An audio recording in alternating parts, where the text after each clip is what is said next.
For hours now, the tiny lion cub had been screaming, not the normal cries of a young animal, but desperate, agonizing screams that echoed through the African savanna.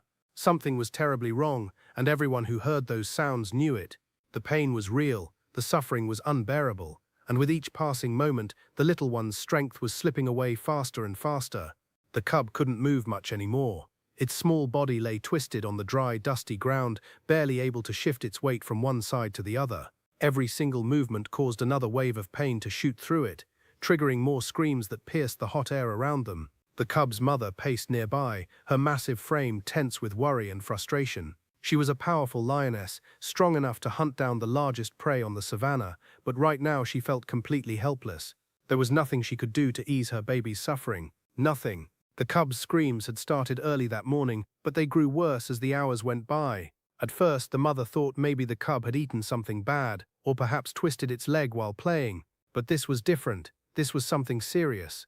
The cub's face was swollen, badly swollen, and the more the little one tried to move, the more it cried out in pain. The swelling had gotten so bad that the cub couldn't even eat or drink properly.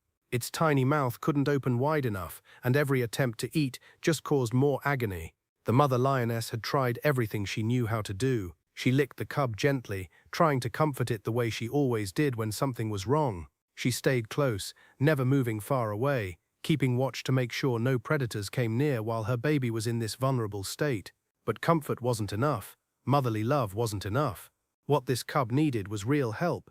What it needed was someone who could actually fix what was wrong.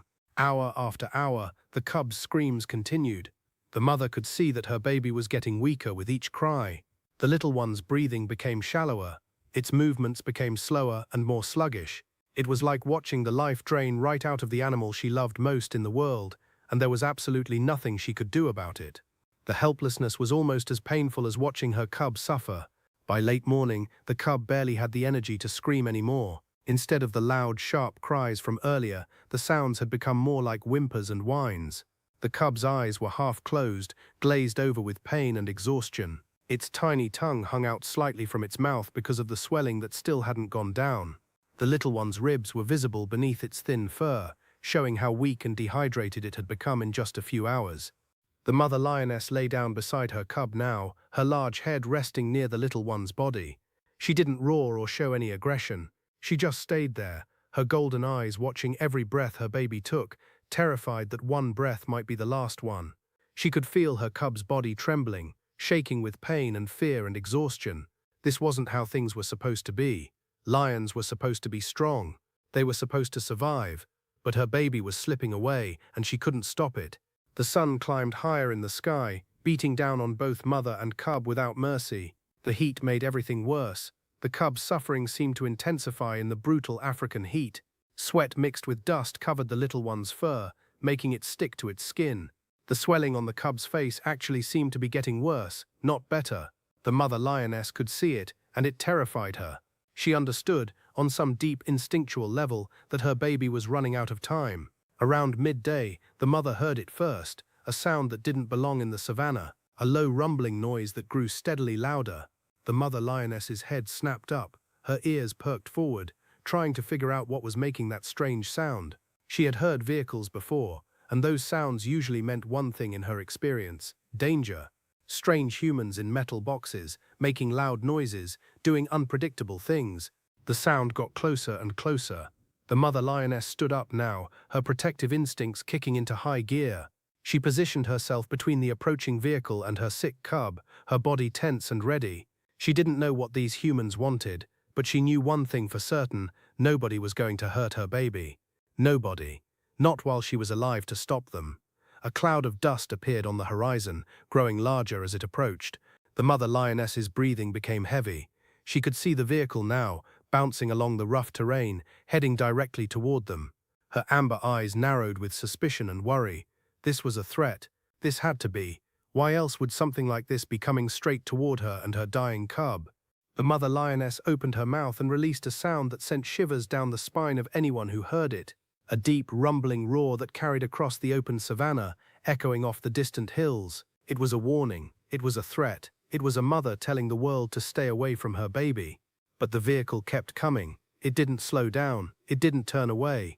It just kept getting closer and closer. Panic started to set in. The mother lioness wasn't thinking clearly anymore. All she could think about was protecting her cub from whatever danger was approaching.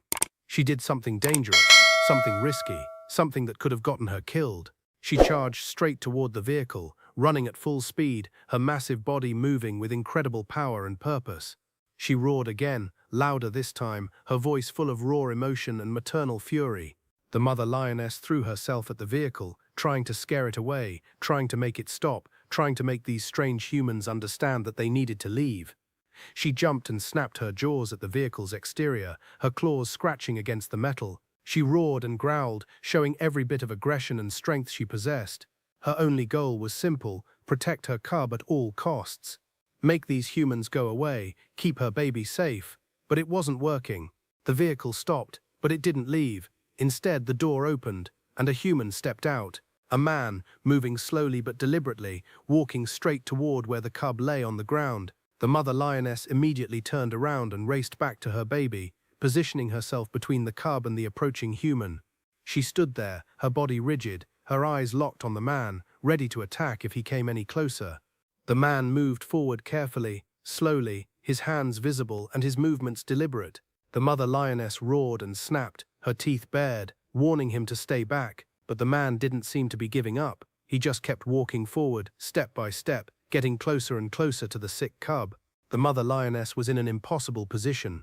She wanted to protect her baby, but something inside her also knew that her cub needed help. Her baby was dying, and she couldn't save it alone. The tension was unbearable. The mother lioness roared again, a sound that made the man pause for just a moment. But then he continued forward. The cub, weak as it was, suddenly cried out in pain again. Not a roar or an aggressive sound, but a desperate, agonizing cry. It was the sound of a baby in agony, begging for relief, suffering beyond what a young life should have to endure. That sound changed everything. The mother lioness heard her baby's cry, and something inside her shifted. She still didn't trust this human. She still didn't understand what he wanted, or why he was here. But she understood that her baby was suffering, and she couldn't help. This man might be her only chance to save her cub's life. It was a horrible choice to have to make, but it was the only choice she had left. The mother lioness stepped back slightly, just a few inches, but it was enough. She had moved away from her cub just enough to let the man approach. She didn't relax her guard. She didn't stop watching him. Her eyes never left his face, and her body remained tense, ready to attack at the first sign of a threat. But she had given the rescuer a chance. She had decided, in that moment, that saving her baby's life was more important than her own fear and protective instincts. The man moved forward carefully, aware that he was walking into an incredibly dangerous situation. One wrong move, one sudden gesture, and the lioness could attack him without hesitation. She was still in protection mode. She was still willing to kill to protect her cub. But the man had something the lioness didn't have: knowledge about what was causing the cub's suffering, and the ability to help fix it. As the man got closer, he could finally see the cub's face clearly. The swelling was severe, much worse than he had expected from a distance. The little cub's entire face was distorted by the inflammation. One eye was nearly completely swollen shut. The mouth was puffed up so badly that it looked almost grotesque. Whatever had caused this, it was serious. It was life-threatening. And if they didn't do something soon, this cub wasn't going to make it through the next few hours. The man could hear the cub's breathing, ragged and labored, struggling to get enough air through the swollen tissues in its face and throat. The cub's eyes, when they were open at all, were filled with pain and fear and desperation. The little one's entire body seemed to be vibrating with suffering. This was an animal in severe distress, an animal in dire need of immediate medical attention. The mother lioness watched every move the man made. She was still ready to attack if necessary, but she was also watching to see if this human would actually help her baby or if he would cause more harm. It was clear that she was making a conscious decision, a judgment call based on her maternal instinct and her understanding that her baby was dying without intervention. The man began his examination slowly and carefully, aware that time was running out, but also aware that he couldn't afford to make any sudden movements that might startle or anger the protective mother. Every second that passed was a second the cub was suffering. Every moment of delay could be the difference between life and death. But rushing could also be deadly if it caused the mother to attack. As the man worked, checking the cub's vital signs, examining the swelling more closely, trying to understand what had happened, the mother lioness remained on high alert. She didn't move away, but she also didn't attack. She simply watched and waited, hoping somehow that this human actually knew what he was doing and could help her baby. The cub's screams had continued throughout all of this, but now they seemed different. They seemed almost desperate, like the little one was calling out, not just in pain but in hope. Maybe, just maybe, help was finally arriving. Maybe, after hours of agony with no relief in sight, something was finally going to change. The cub didn't understand what was happening, but it knew that something was different, something was changing, and that change might mean relief from the unbearable suffering. The rescuer's hands moved with practiced precision, even though he knew he was working under incredible pressure. Every second counted now. The cub's condition was deteriorating faster than he had anticipated. The swelling wasn't just on the surface of the face anymore. He could tell by feeling around the cub's head and neck that the inflammation had spread deeper, affecting the tissues beneath the skin. This was serious. This was life-threatening. If they didn't act fast, this cub would die, possibly within the next hour or two. The man's mind was racing through the possibilities. What could have caused this kind of swelling? Was it an infection? Had the cub been bitten by something? Was there a sting from an insect? Or had the cub gotten into something toxic? There were 100 different things that could cause this kind of reaction, and right now he didn't have time to figure out exactly what it was. What mattered was stopping the swelling, reducing the inflammation, and getting this cub to a place where it could receive proper medical care and treatment. The mother lioness was still watching, still alert, still ready to protect her baby at a moment's notice. But there was something else in her eyes now, something that looked almost like trust, or at least a desperate willingness to believe that this human might actually help. She could see that the man was being gentle with her cub. She could see that he was examining the little one carefully, not hurting it unnecessarily, treating it with respect and care. It was enough to keep her from attacking, but just barely. The tension between them was still electric, still dangerous, but it had shifted slightly. The rescuer could feel the mother's eyes on him, watching his every move. He understood what was happening. This lioness had made an incredible decision. She had put her trust in him, at least partially, because she understood that her baby needed help that she couldn't provide. It was a remarkable thing, a moment of connection between human and wild animal that transcended the normal boundaries between species. But he also understood that this trust was fragile. One wrong move, one moment of carelessness, and the lioness would attack with devastating force. The cub continued to whimper and cry, but with less intensity than before. Maybe it was because the cub was simply too exhausted to scream anymore.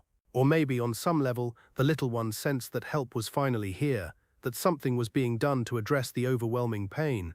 The cub's tiny body was still trembling, still shaking with suffering, but there was a slight change in the quality of those cries.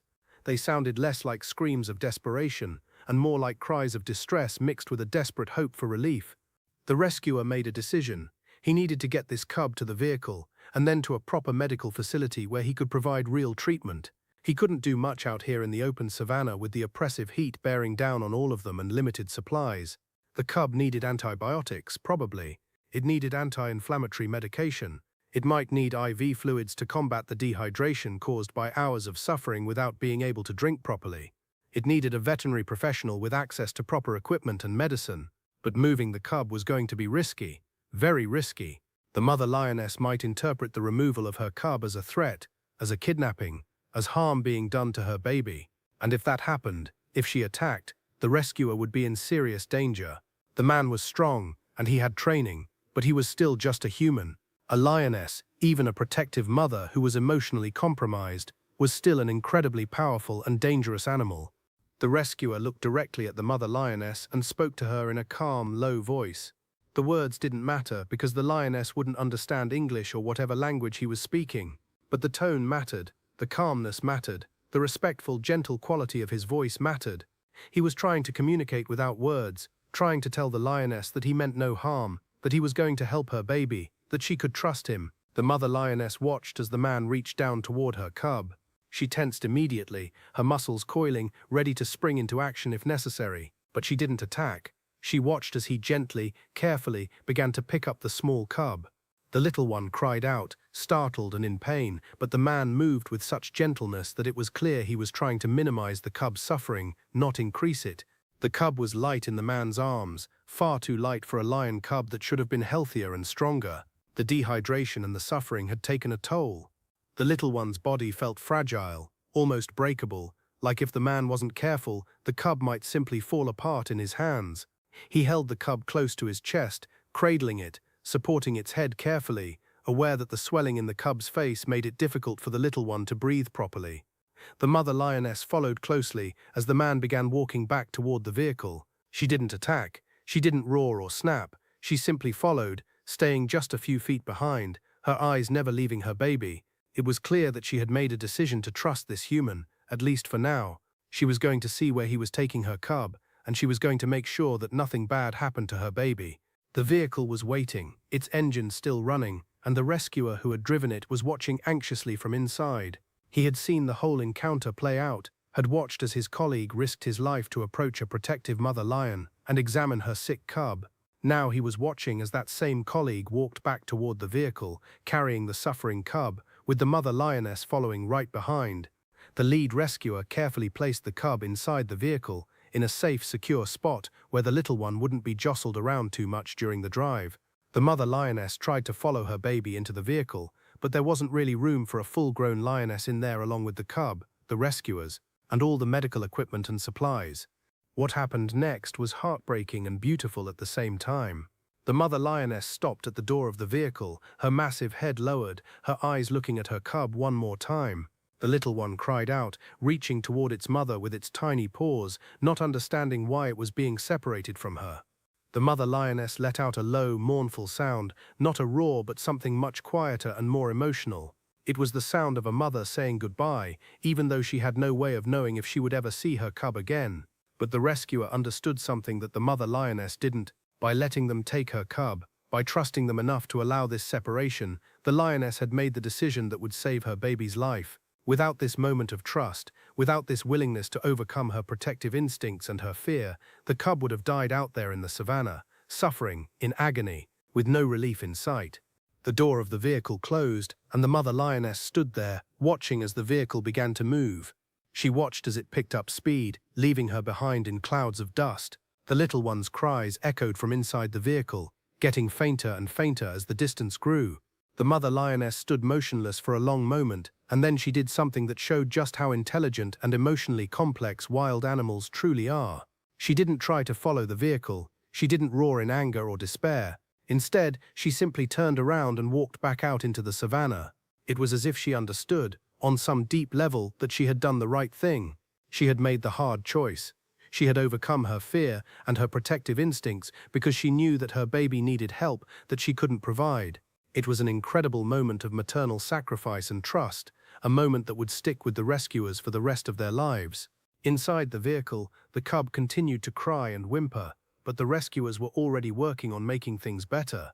The lead rescuer had an IV kit ready, and he was preparing to get an IV line into the cub's tiny body. The little one needed fluids immediately. Dehydration was probably as much of a threat right now as the swelling itself. The cub's body had been through an ordeal, and it needed water, nutrients, and medication as quickly as possible.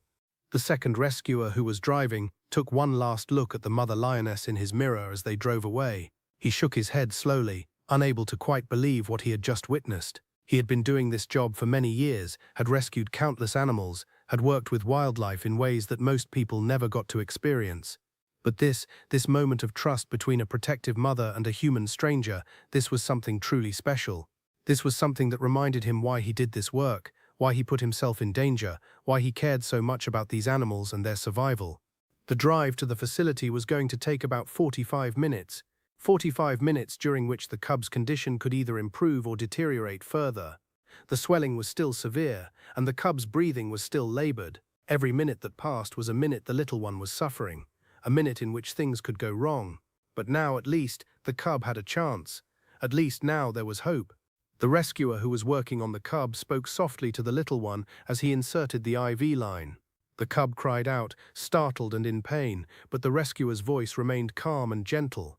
He was explaining what he was doing, even though the cub couldn't possibly understand his words. But animals responded to tone, to emotion, to the energy that humans projected. This rescuer was projecting calm confidence and care. He was telling the cub, through his voice and his actions, that everything was going to be okay, that help had arrived, that the suffering was finally going to end. The IV fluid began to flow into the cub's tiny body, replacing the water and electrolytes that the little one had lost through hours of suffering and not being able to eat or drink. Almost immediately, the cub seemed to relax slightly.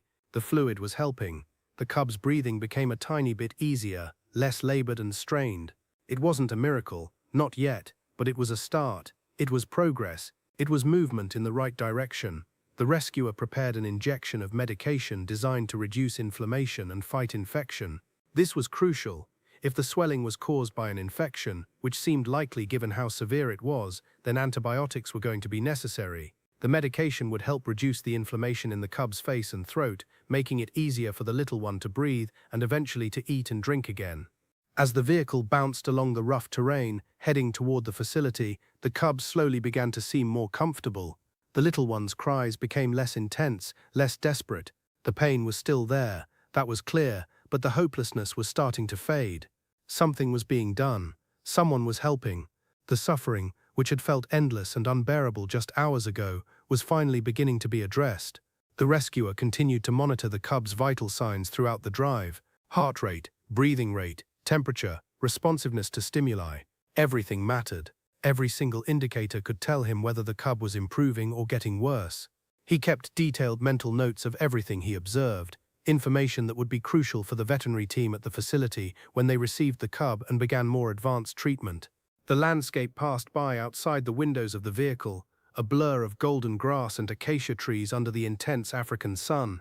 The driver focused on the rough road ahead, navigating the terrain with skill and care, aware that every bump and jolt could affect the sick cub in the back.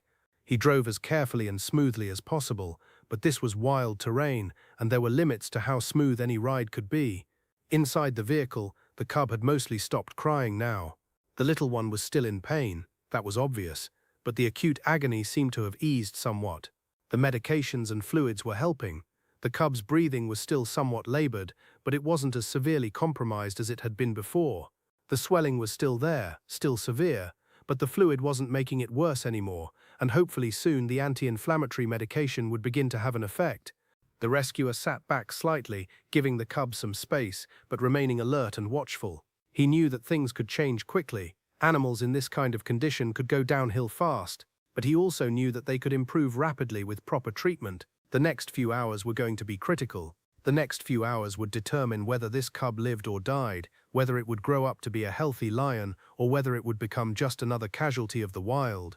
But there was hope now, there was a real chance, and that was all they could ask for at this point. The cub had a mother who loved it enough to trust a stranger. The cub had rescuers who cared enough to risk their lives to help. The cub had modern medicine and veterinary expertise at its disposal. All of these things combined meant that this little one had a fighting chance, and in the African savannah, a fighting chance was sometimes all you needed.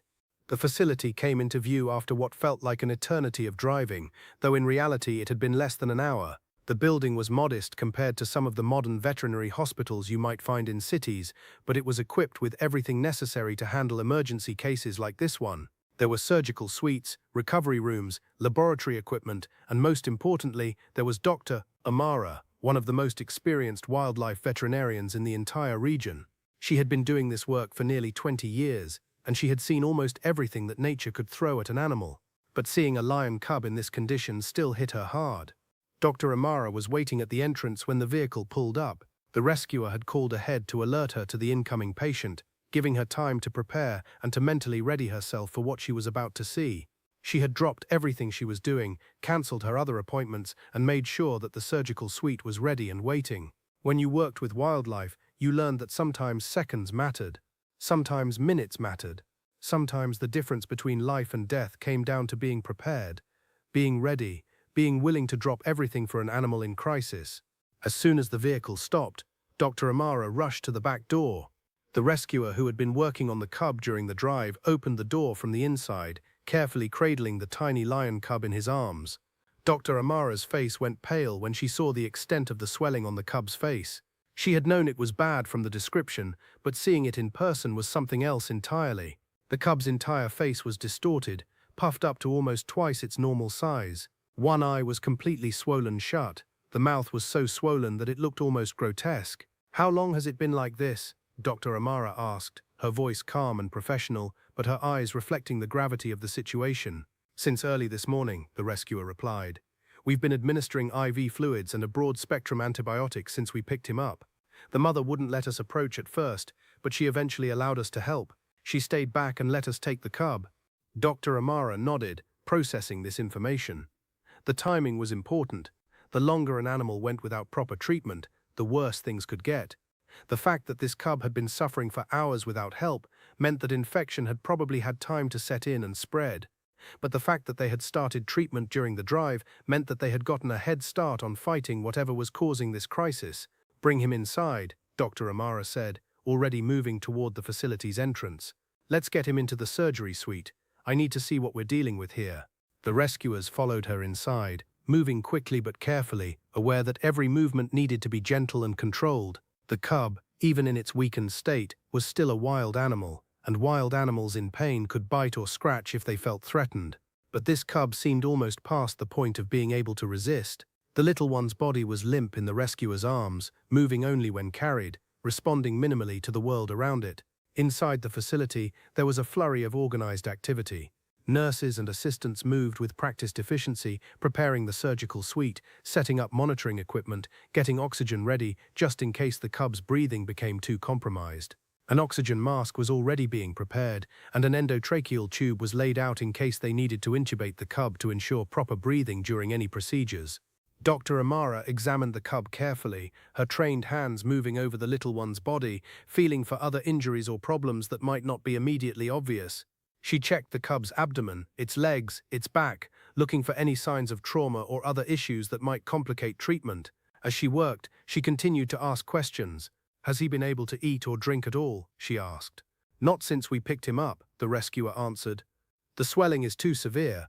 He can't open his mouth wide enough, and even if he could, swallowing would probably be too painful." Dr. Amara nodded grimly. This was exactly what she had suspected. The cub was not only suffering from whatever had caused the swelling, but it was also suffering from severe dehydration and probably some level of starvation, depending on how long this had been going on before the rescuers found him. A young animal in this condition could go downhill very quickly. The window of opportunity to save this cub's life was closing, and it was closing fast.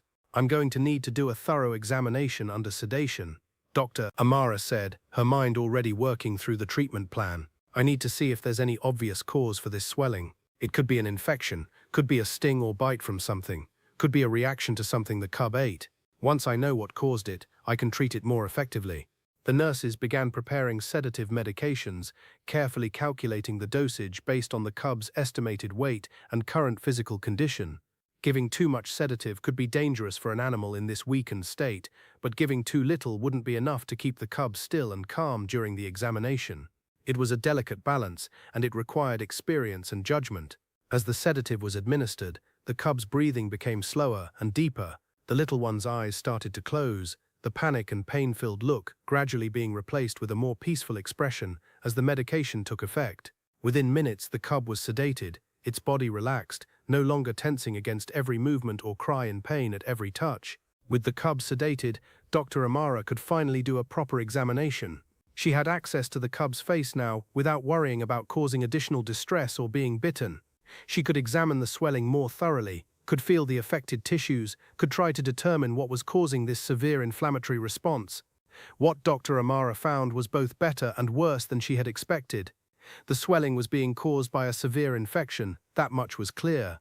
There were signs of an abscess forming, a pocket of pus that had accumulated under the skin as the body's immune system tried to fight off whatever bacteria or pathogens had invaded. The infection had spread throughout much of the cub's face and into the tissue around the throat and neck. But there was something else, something that explained how this had all started. Deep within the swelling, Dr. Amara felt something foreign, something that didn't belong. There was a thorn, or possibly a piece of a branch or stick, lodged in the cub's face. This was the initial injury that had started everything. The cub had probably encountered something sharp while playing or exploring, and the wound had gotten infected. Over the course of the day, as bacteria colonized the wound and the infection spread, the swelling had gotten worse and worse until the cub's entire face had become distorted. "There's a foreign object," Dr. Amara announced to the nurses and assistants standing nearby. "Looks like a thorn or a piece of wood. That's the primary cause of the infection." Once I get that out and clean the wound properly, we can really start to address this. The next step was careful and delicate. Dr. Amara had to remove the foreign object without causing too much additional trauma to the already damaged tissue. She worked with surgical instruments, carefully probing the swelling, locating the object with precision, and then gently, slowly, carefully extracting it. The thorn came out, and with it came a rush of infected fluid that contained millions of bacteria and dead white blood cells, the byproducts of the body's immune response to the invasion. Once the thorn was out, Dr. Amara flushed the wound thoroughly with saline solution and antiseptic, cleaning out as much of the infected material as she could. She used a syringe with a needle to carefully drain the abscess that had formed, removing the pocket of pus that was putting pressure on the surrounding tissues and making the swelling so severe. As the infection was drained and the wound was cleaned, something remarkable began to happen. The pressure on the surrounding tissues decreased. The swelling didn't go away immediately, but it stopped getting worse. In fact, within minutes it was noticeably less severe. The cub's face, while still swollen and still showing signs of the infection, looked less grotesque, less deformed. It looked like there was actually hope now, like the cub might actually have a chance to recover. Dr. Amara worked quickly but carefully, administering more antibiotics directly to the wound, making sure that the infection was being attacked from every possible angle. She prescribed a strong course of antibiotics that would need to be administered over the next several days. She ordered pain medication to help the cub deal with the considerable discomfort it would experience as it healed. She set up a treatment plan that included regular monitoring, regular wound cleaning and redressing, and careful attention to nutrition and hydration as the cub recovered. The cub should make a full recovery, Dr. Amara said finally, looking at the rescuers with a tired but satisfied expression.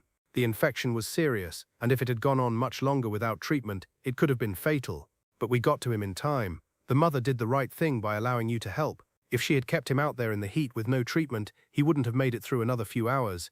The rescuer who had carried the cub from the vehicle to the facility nodded slowly, thinking about the mother lioness back out in the savannah. That lioness had made an impossible choice, a choice between her protective instincts and her understanding that her baby needed help.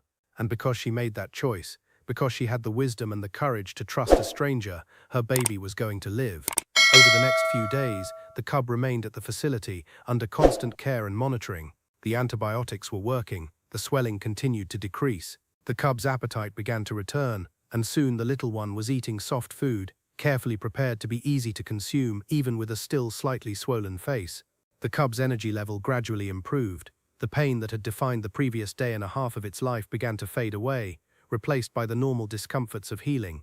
The cub's eyes, which had been filled with agony and desperation, began to show signs of the playfulness and curiosity that lion cubs were supposed to have. The little one started to move around more, walking in the recovery enclosure, testing out movements, beginning the process of returning to normal after the trauma it had experienced. Dr. Amara spent time with the cub throughout the recovery process, monitoring the healing, making sure that everything was progressing as it should. She also spent time talking to the cub, explaining things even though the little one couldn't understand her words. In a way, it was for her benefit as much as the cub's. Talking to animals, explaining what you were doing, explaining that you were helping and not hurting, seemed to have a calming effect on both the human and the animal. The rescuers visited regularly to check on their patient. They brought enrichment items for the cub, things to play with and explore, items that would help keep the little one mentally stimulated during recovery. They also brought news from the field, stories about other animals they had rescued, other creatures they had helped, and they brought updates about the mother lioness. One of the rescuers had gone back out to the area where they had found the mother and cub, using a drone to observe from a distance. The mother lioness was still in the same general area, apparently staying close to where her baby had been taken. She didn't seem to be in immediate distress, and she appeared to be eating and drinking, but there was something about her behavior that suggested she was waiting, watching, hoping that her cub would return. "She's waiting for him," one of the rescuers said to Dr. Amara during a visit. "I know it might seem like I'm reading too much into an animal's behavior, but I genuinely believe she understands that her cub is coming back. She's staying close by, she's taking care of herself, but there's something about the way she moves, the way she watches the roads and the skies. She's waiting." Dr. Amara smiled, an expression of warmth and understanding crossing her face. "Animals are more aware and more intelligent than most people give them credit for," she said. "That mother made a conscious choice to trust you, to let her baby go with strangers because she understood that her cub needed help. She probably understands more about what's happening than we realize. She might even understand that her baby is being healed, being helped, being prepared to return to her. As the cub's recovery progressed, the team began to prepare for the eventual release. A healthy lion cub couldn't stay at the facility forever. It needed to return to the wild, to its mother, to its natural habitat where it belonged. The challenge was that the cub was still young, still dependent on its mother for many things. The good news was that the mother was presumably still out there, still waiting, still taking care of herself, still in a position to receive her cub back. 5 days after arriving at the facility, the cub was deemed ready for release. The swelling had gone down significantly, the infection was under control and continuing to respond well to antibiotics. The cub's appetite was good, and the little one was moving around normally, showing no signs of lasting damage or trauma from the infection. The cub still needed to continue taking oral antibiotics for another week or so, but otherwise, it was ready to go back home. The rescue team loaded the cub into a specially designed transport crate, one that was comfortable and safe, but also allowed for proper ventilation and visibility. The cub would be able to see and hear its surroundings as they drove back out to the savannah, back to the area where its mother was waiting. The journey back out to the release site took the same amount of time as the drive to the facility had taken. The cub, now much healthier and more alert than it had been during the first drive, was more active in its crate. The little one moved around, made small sounds, pressed its nose against the crate to look out at the landscape passing by. There was an energy about the cub now that hadn't been there before, a vitality that spoke to the dramatic improvement in the animal's condition. As they got closer to the release site, the rescuers became increasingly alert, watching the landscape carefully for any signs of the mother lioness. They didn't want to just leave the cub somewhere randomly. They needed to find the mother, or at least find a location close enough to where the mother was known to be that the two could reunite naturally. It didn't take long. As they drove through the golden savannah, they spotted her. The mother lioness was standing on a slight rise, silhouetted against the setting sun. Even from a distance, it was clear that she had been waiting, that she had been watching for any sign of the vehicle or her cub. The rescuers stopped the vehicle at a safe distance, not wanting to stress the lioness or put her into a defensive or aggressive state. They carefully opened the crate containing the cub, and they stepped back, giving the little one space and freedom to move. For a moment, nothing happened. The cub stood in the open crate, looking around, seemingly confused or uncertain. The little one could see its mother in the distance, but the cub didn't immediately understand what was happening or what it should do. Then the mother lioness began to move. She came down from the rise where she had been standing, walking directly toward the vehicle and her cub. Her movements weren't aggressive or threatening. Instead, they were purposeful and determined. She was focused entirely on the cub in the crate, ignoring the rescuers, ignoring everything else. There was only one thing in the world that mattered to her right now, and that was her baby. The cub, hearing the sound of its mother's footsteps and perhaps catching her scent on the breeze, suddenly seemed to understand. The little one let out a sound, a cry that was part greeting, part excitement, part recognition. The cub began moving toward the mother, stepping out of the crate, taking tentative steps on the ground toward the approaching lioness. The mother lioness picked up her pace. She was almost running now, her powerful body moving with grace and speed, her eyes locked on her baby. When she reached the cub, she didn't attack or tackle the little one the way you might expect. Instead, she lowered her massive head and gently touched her baby with her nose, checking it over, verifying that it was real, that it was actually there, that it was okay. The cub pressed against its mother, making small sounds of contentment and recognition. The mother began to lick the cub, grooming it, touching it, reassuring herself, and comforting her baby. It was a moment of pure emotion, pure instinct, pure love between a mother and her child who had been separated during a time of crisis, but had been brought back together by the compassion and skill of humans who understood that all creatures deserved a chance at life. The rescuers stood back and watched, allowing the mother and cub to have this moment together. They didn't interfere. They didn't try to get close or to interact further. This moment belonged to the lioness and her cub, and anything more from the humans would only be an intrusion on something sacred and beautiful. After several minutes, the mother lioness began to slowly move away, her cub following closely behind, staying right beside her mother, not wanting to be separated again. The mother didn't look back at the rescuers or the vehicle. She just kept walking, leading her cub back out into the savannah, back to their life together, back to their family and their territory. The rescuers watched until the mother and cub disappeared into the tall grass, until they were just shapes on the horizon, and then they were gone completely, returning to the wild where they belonged. Back at the facility, as the sun began to set on the day of the cub's release, Dr. Amara sat in her small office, reviewing the case file one more time. The pictures from the initial examination were stark reminders of just how serious the situation had been. The severely swollen face, the nearly closed eye, the distorted mouth that couldn't open properly. Looking at those images now, knowing that the cub had recovered and was back with its mother, felt almost like looking at a different animal entirely. The transformation had been remarkable, and it had happened in just 5 days with proper care, proper treatment, and proper attention. But what really stuck with Dr. Amara wasn't just the medical aspects of the case.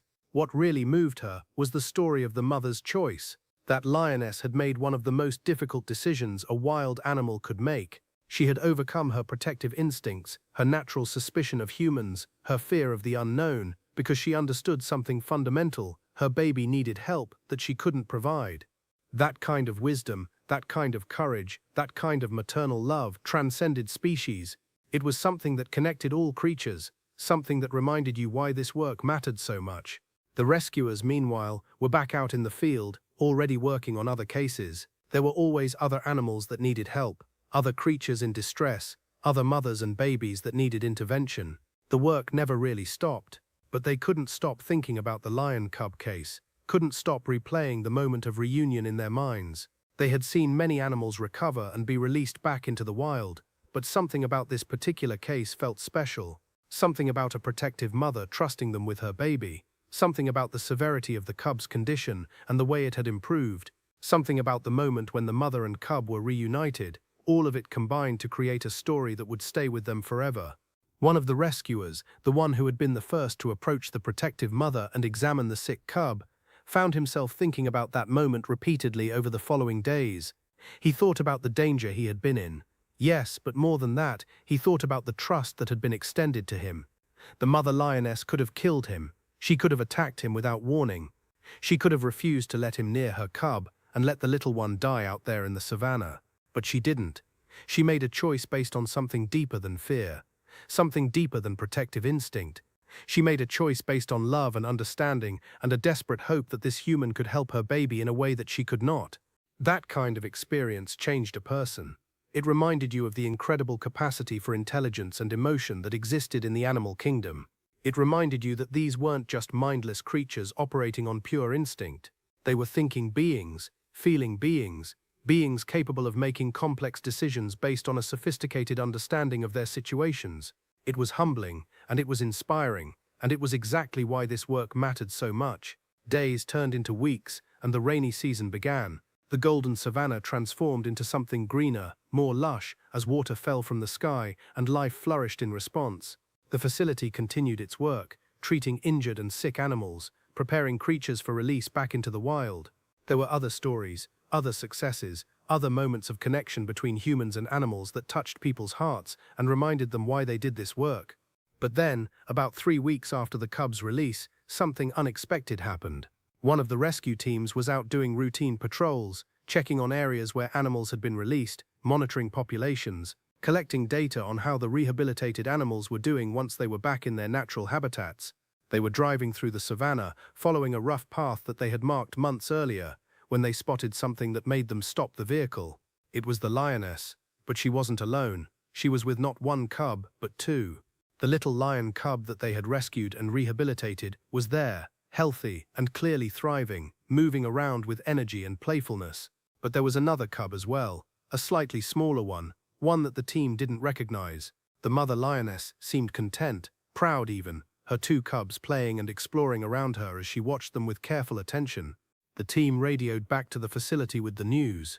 Dr. Amara, when she heard that the rescued cub was not only surviving but was thriving and that the mother had apparently successfully raised another cub as well, felt a surge of emotion that she found hard to put into words. The cub's recovery hadn't just been about saving one individual animal's life. It had been about preserving a family unit, about allowing a mother to continue raising her young, about maintaining the natural order of things in the African savannah. The implications of this were profound. The cub that had been on the brink of death, suffering unbearable pain, completely dependent on human intervention for survival, was now a healthy, active member of its pride. More than that, it had a sibling, suggesting that the mother's focus and energy, which had been entirely devoted to saving her first cub, could now be divided between two young lions.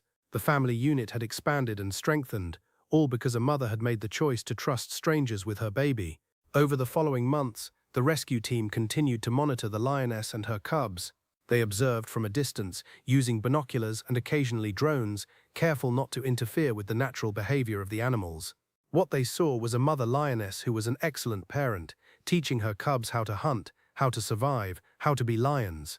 The cub that had been rescued was particularly impressive, showing no signs of the trauma or infection it had experienced. To any observer who didn't know its history, it would have been impossible to tell that this cub had ever been sick or injured.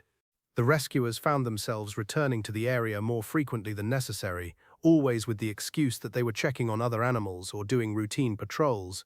But the real reason was that they wanted to see the cub, wanted to confirm that it was doing well, wanted to be reminded of why they did this work and what they could accomplish when they combined their skills, their compassion, and their willingness to take risks for animals that couldn't help themselves. Dr. Amara, too, found reasons to go out into the field more often than she had in the past. She would ride along with the rescue teams, ostensibly to check on other rehabilitated animals and to provide medical oversight for new cases, but often she would ask to be taken to the area where the lioness and her cubs were known to frequent, and she would sit quietly, watching the animals from a distance, thinking about the case that had changed her perspective on so many things. One afternoon, as Dr. Amara was watching the lioness teaching one of the cubs how to stalk a bird, the mother lion suddenly turned and looked directly at the vehicle where the doctor was sitting. It was probably just coincidence, just the animal noticing movement or a sound, just the normal awareness that a wild animal maintained of its surroundings. But in that moment, Dr. Amara couldn't help but feel like there was a connection, like the mother lioness recognized her, remembered her, understood that she had played a role in saving her cub's life. It was an irrational thought, perhaps, based more on emotion and imagination than on any real biological or psychological fact. But in that moment, looking into the eyes of the mother lioness, Dr. Amara felt a connection that transcended words, transcended species, transcended the normal boundaries between human and wild animal. It was a moment of understanding, a moment of mutual recognition between two beings who cared deeply about the survival and well-being of a young life. The lioness held her gaze for a few more seconds, and then she turned away, returning her attention to her cubs, to the business of being a mother in the African savannah. But that moment, brief as it was, stayed with Dr. Amara for a long time afterward. It reminded her that the work they did, the risks they took, the hours they spent treating injured and sick animals, all of it mattered. It mattered to the animals themselves, to the families of those animals, to the ecosystem that depended on predators like lions to maintain balance and order. Back at the facility, the story of the rescued lion cub and the mother's incredible act of trust began to spread. Other rescuers heard the story. Other veterinarians heard it. The media got wind of it, and soon the story was being told on news outlets and in documentaries and in educational programs. The images of the lion cub's recovery, the video of the reunion between mother and baby, the knowledge of how close the cub had come to dying and how the mother's willingness to trust had made all the difference, all of it resonated with people around the world. People who worked in wildlife rescue felt inspired and validated in their work. People who had never thought much about conservation or animal welfare began to understand why it mattered, began to see themselves as part of a larger effort to protect and preserve the natural world. Children learned about the case in school, learning not just about animals and biology, but about compassion, about trust, about the bonds that connected all living creatures. The rescuers who had been involved in the case found themselves becoming minor celebrities within wildlife circles. They were asked to speak at conferences, to give interviews about their experiences, to help train other rescue teams on how to approach dangerous animals, how to communicate without words, how to build trust even in the most fraught and dangerous situations. But even as the story spread and became well known, the most important part of it remained unchanged. Out in the African savannah, a mother lioness was raising her cubs, including one that would have died without human intervention. That cub would grow up, would eventually leave its mother and establish its own territory, would possibly have cubs of its own someday. And because of the actions taken by the rescue team and the veterinarian, because of the mother's courage and trust, all of that was possible. A life that had been hanging in the balance, a future that had seemed impossible, had been preserved. The final part of this story is perhaps the most important part, and it's the part that unfolds every single day out in the savannah. It's the story of a young lion living its life, unaware of how close it came to losing that life, unaware of the humans who risked their own safety to save it. It's the story of a mother lioness who made a choice that proved to be one of the best decisions she could have made. It's the story of humans who saw an animal in need and decided that the risk was worth it, that saving a life mattered more than personal safety, that compassion and courage could bridge the gap between species. The cub that had screamed in pain for hours, the cub that had been unable to eat or drink, the cub that had been on the very edge of death, grew stronger and more vibrant with each passing day. The infection that had nearly killed it became nothing more than a memory, a scar that would fade with time. The experience of suffering and recovery became part of the cub's story, part of what shaped it into the lion it was becoming. And back at the facility, Dr. Amara continued her work, treating animals, training new veterinarians, spreading the knowledge and the passion that drove her to do this work day after day.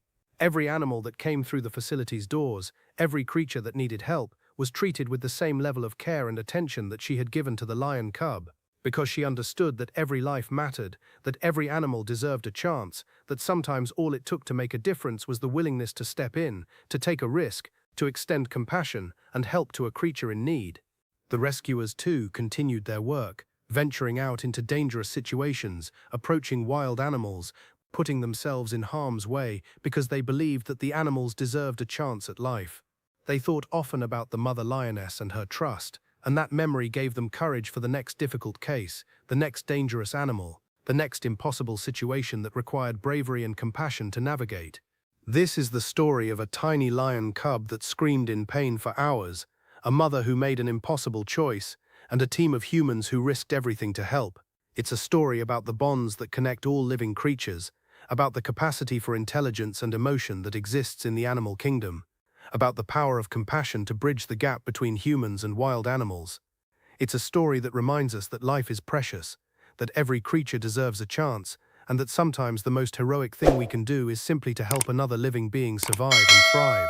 But more than that, it's a story about what's possible when humans decide to do the right thing, when we overcome our fears and our limitations and choose to help rather than to ignore, to intervene rather than to walk away. It's a story that happened in the African savannah, but it's a story that could happen anywhere, anytime someone chooses compassion over apathy, action over inaction, hope over despair. The sun continues to set over the savannah each day, painting the sky in shades of orange and gold and purple. The lioness and her cubs continue to roam the grasslands, hunting, playing, living their lives in the way that lions have done for millennia. And somewhere in the facility, Dr. Amara is preparing for the next case, the next animal that needs help, the next opportunity to make a difference in a wild creature's life. This is where the story ends, but in a larger sense, it never ends.